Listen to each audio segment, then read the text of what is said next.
Hello students, welcome to theory of abrogation. मैं हूं काशिफ खान और आज जो है हम चर्चा करेंगे कि क्या जो है तीनों जो क्रिमिनल बिल हैं जो इंट्रोड्यूस किए गए थे अमित शाह के द्वारा, जो कि सीआरपीसी, आईपीसी और एविडेंस को रिप्लेस करते थे, उनको विड्रॉ कर लिया गया है पार्लियामेंट में सेंट्रल गवर्नमेंट के द्वारा। और उसकी जगह पे क्या कोई नया लॉ आया है, क्या कोई नया जो है बिल इंट्रोड्यूस किया गया है।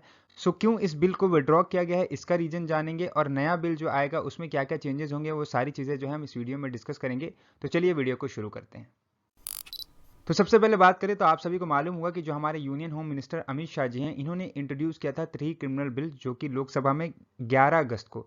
और ये बिल जब इंट्रोड्यूस किया गया था तो उसके बाद इसको सीधा सीधा पार्लियामेंट की जो स्टैंडिंग कमेटी है उसको भेज दिया गया था कि वो अपना रिकमेंडेशन दे कि इस बिल में क्या सही है क्या गलत है। तो आप सभी को मालूम होगा कि 3 बिल जो थे, भारतीय न्याय संहिता, भारतीय साक्ष्य बिल और भारतीय नागरिक सुरक्षा संहिता 2023, इसको इंट्रोड्यूस किया गया था।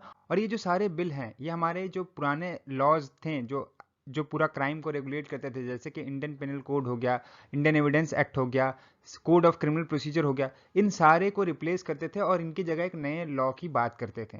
तो इन चीज़ों में क्या बदलाव हुए हैं अब, और इस बिल जो पुराने जो तीनों बिल हैं इनको क्यों विड्रॉ कर लिया गया सेंट्रल गवर्नमेंट के द्वारा, चलिए सबसे पहले उसको समझते हैं और अभी क्या होगा उसको भी समझते हैं। जैसा कि आप यहाँ पे टाइम फ्रेम देख सकते हैं कि जो ओल्ड क्रिमिनल लॉ बिल था उसको सबसे पहले इंट्रोड्यूस किया गया लोकसभा में 11 अगस्त को।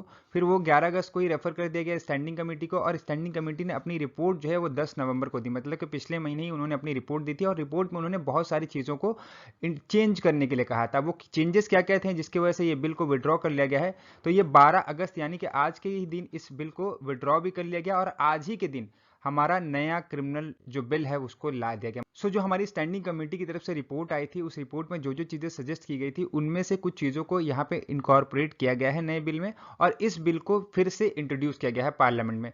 इस वजह से जो पुराना बिल था उसको हमें पहले विड्रॉ करना पड़ा, क्योंकि जब हम पुराना बिल को विड्रॉ करेंगे तभी हम कोई चीज़ नई उसको इंट्रोड्यूस कर सकते हैं। तो हमने सबसे पहले पुराना जो क्रिमिनल बिल था उसको विड्रॉ कर लिया आज ही के दिन 12 तारीख को। और 12 तारीख को ही जो भी चेंजेस थे, जो भी सजेशन दिए गए थे स्टैंडिंग कमेटी की तरफ से, उसको इनकॉर्पोरेट करके, जो कुछ कुछ सारे नहीं, उसको इनकॉर्पोरेट करके हमने यहाँ पे इसको यहाँ पे डाल दिया।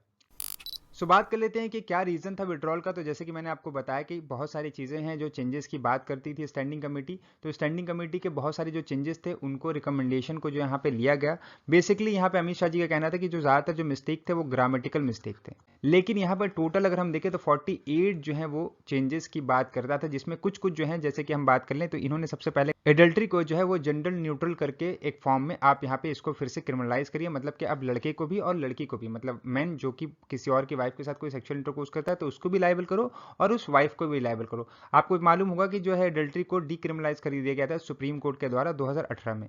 फिर यहाँ पे जो है प्रोविजन कहा गया जो 377 है जिसको हटा दिया गया था, जिसका मतलब कुछ पार्ट जो है वो डीक्रिमिनलाइज कर दिया गया था, उसको कहा गया कि फिर से एक फ्रेश एक उस प्रोविजन को इंट्रोड्यूस किया जाए जिसमें नॉन कंसेंसुअल होमोसेक्सुअल एक्ट जो है उनको लाया जाए।